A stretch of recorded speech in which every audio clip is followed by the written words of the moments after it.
Oh, look, big rock. Don't worry about that big piece of siltstone. So in today's video, we're looking at a coin set from Australia. So these are the coin sets that we produced between 1966 and 1983. 1984 they changed it to a larger format. So these ones are actually a bit boring. But this one is from, if you look at the actual coin, 1975. So all of these coins that you see here, you will get in circulation, or you would have at one time. Obviously the 1 and 2 cent coin were taken out of circulation in 1991. It's like 31 years ago. But as it is in 1975, they would have been in circulation at the time. You can still get the 5 cent to 50 cent coin in circulation, and I quite regularly see them floating around, especially when you noodle coins. So 1975, these coins are all quite common, but there is a curious detail about the 1975, is that this one has the weight of the coin in grains and also the diameter in inches, but you can also get them in grams and millimeters. So that's a very curious, and I've scanned eBay and it seems to be like 50-50. So in 1975, this is a good indication that Australia changed from the imperial measurements to the decimal system, which was introduced by the French. So if we look closer at the actual coins, you can see they're all in pretty good condition. So there's a 5 cent, and 10 cent, 25 cent, 1 and 2 cent. And if you look at the front, it just has information about the actual coins. So we've got the kangaroo. It says the biggest marsupial, and it's all over every part of the continent. But there's no one species that inhabits the whole continent. The most dispersed species are the ones with the biggest habitat, the eastern grey and the western grey kangaroo, which inhabits eastern grey, southeastern Australia, western grey, Western Australia, South Australia. Then you have the red kangaroo, which inhabits the dry areas in the centre. Then you have a lot of other species that occur all over the place. The emu pretty much occurs in a lot of places, but I'll say a lot of the forest, the closed forest, it does inhabit, it's more like grassland species.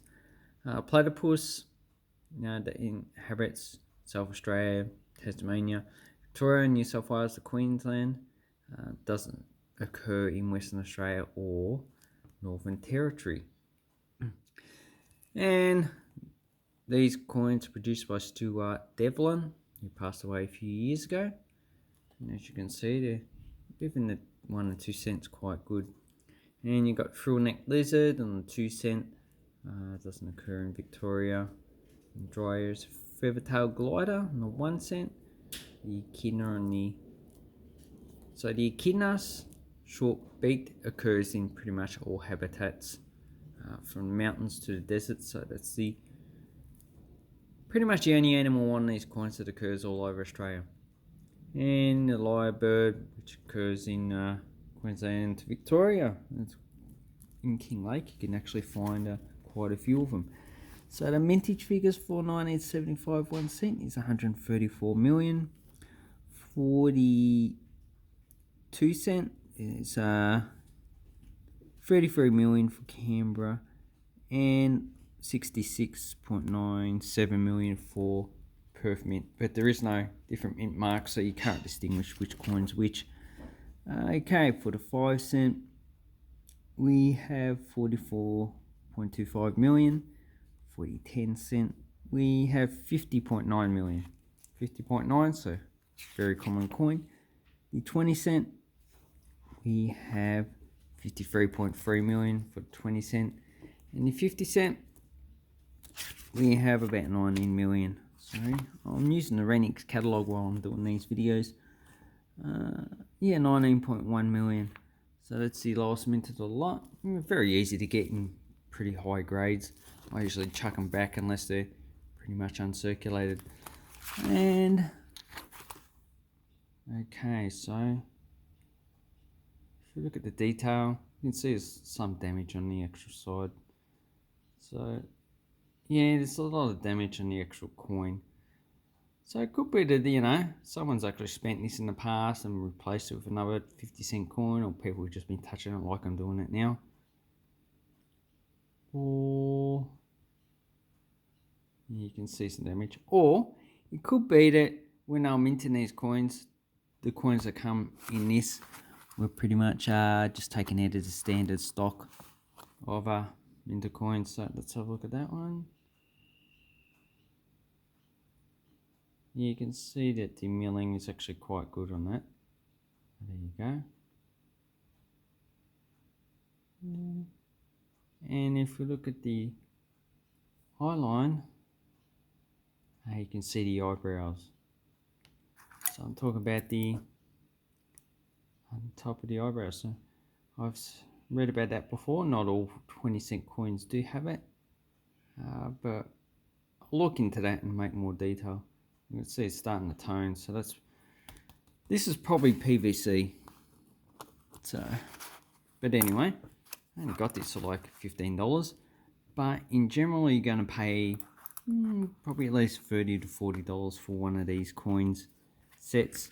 And the production of these was 30,121, and they have a catalog value of about $50, not 15, which is probably a bit high. And this is the last year in the 70s when it was in the 30,000s. In 76, 40,000. Then they went up to 128,000 in 77. So it really pumped them out. Currently they've dropped back down to about 30 to 50,000. So these ones, they're not too common to get. I don't see. They're not too rare either.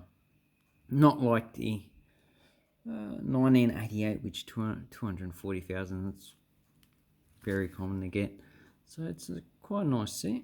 If you wanted to get these red sets, this is probably one of the easiest series to get.